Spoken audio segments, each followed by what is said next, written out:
If we take Baltimore, Cleveland, Toronto, Texas, and Boston out of the mix, because is there anything left? Well, they were postseason. Those are the five postseason entries in the American League last year.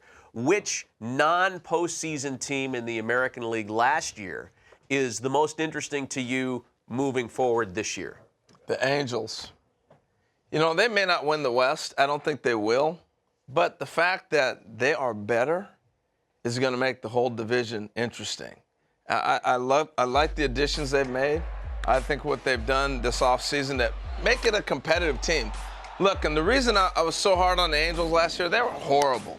They were horrible. And working the 10 p.m. to 1 a.m. shift and watching every one of their games, it was not fun to watch. You got bitter about the Angels. Oh, I did. To watch a lot of it. Okay. But this is going to be fun to watch. And I think Ben Revere, Cameron Maybin, Espinosa, now all of a sudden you add that to what they already have. The Angels now become a different look than everybody else in the league because they can run now. Yeah. And they get competitive, and you can't shift on Albert Pujols and sit everybody on the left side of the infield. And right. Now Mike Trout can actually run and maybe get back to being that 30-30 guy again that we're so excited about watching. Right.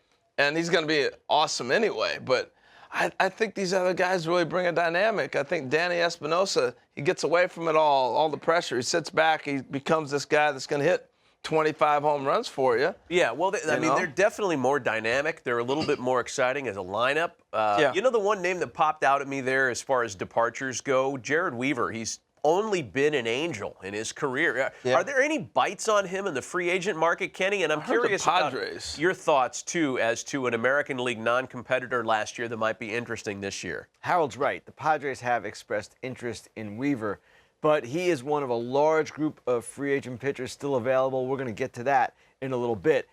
My most interesting team is the Royals, and it's not necessarily because I believe they're going to make the playoffs, though they certainly might.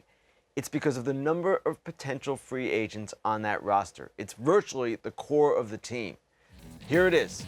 Kane, Duffy, Escobar, Hosmer, Moustakas, all potential free agents. You can add Gerard Dyson to that list as well. Now, if the Royals compete, okay, maybe they take a shot and figure out what they're going to do with this group at the end of the season. But more likely, they're going to have to continue looking at trades. They're most likely going to trade Kane or Dyson, most likely Dyson, before the start of the season.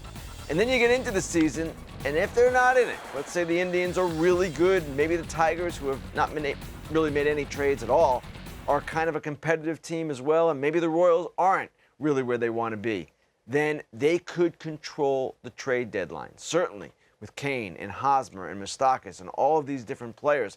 I'm not saying they would trade them all. I'm not even sure they would trade any of them, depending on the circumstances. But this is going to be something we're going to be talking about the entire season leading to the trade deadline on August 1st. Now, Ken, when I look at that, that to me is the definition of small market against large market. Because I go back and I look at the Yankees when they went on this amazing run with the core four plus Bernie Williams and Pettit and all those other guys. Pettit was part of that, but all those guys, the Yankees were able to go, you know what? We'll pay them. Here's your $100 million, Jeter. Here's your money, Posada. Here's your money, Bernie. You know, and they lock guys up. The Royals in their small market, they're not going to be able to do that. I agree. And that is the difference. And that is why small market teams, low revenue teams, however you want to describe them, constantly have to turn it over and be creative in what they're doing. Now, the Indians are sort of in an opposite position because they've signed a number of their players long term. Kluber's done, Carrasco's done, Kipnis. Any number of Indians are in their plans for now and for the future. The Royals have been in a little bit of a different spot. Hosmer and Moustakas are Scott Boras clients. Generally, those guys do not sign extensions, and they just have not come to agreements with Kane and Dyson and Escobar and some of the others. So it's a little bit of a different approach. It's not necessarily all in their control, of course. The players control it too. But the Indians have had better success. Now, not that the Indians do not face the same issues. They certainly do. But at the same time, their core is essentially in place. Even Andrew Miller, 2 more years of him, that was one of the big appeals in trading for him last summer.